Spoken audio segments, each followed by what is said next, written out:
She came to me and she said, I realized that I have to completely change my thinking.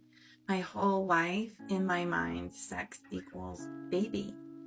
And after heartache after heartache of realizing that for me, for us, sex doesn't equal baby, I had to completely change the way that I viewed everything about sex.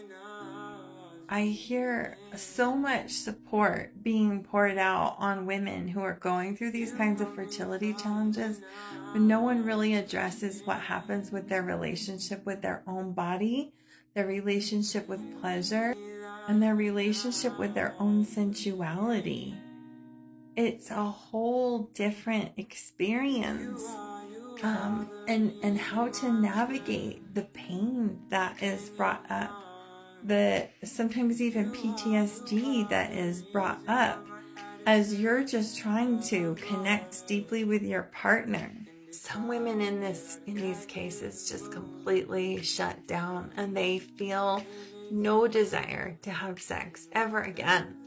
I've talked to so many women in that scenario, and then they beat themselves up over it because obviously their partner still wants to connect with them in that way, and some part of them still wants that, but how? It's like it feels like an impossibility.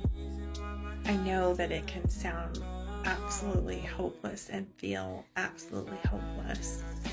I promise you, if this describes you, it's not impossible to reclaim and restore your sensuality. What's needed in this is not the shame of what's wrong with me and why don't I want sex the way that I used to and all of that stuff.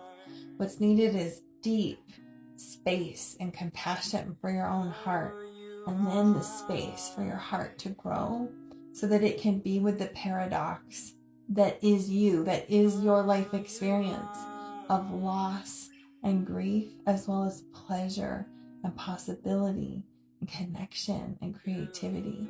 It's being able to hold that space for both, with both you and your partner. The process can be deeply beautiful and full of love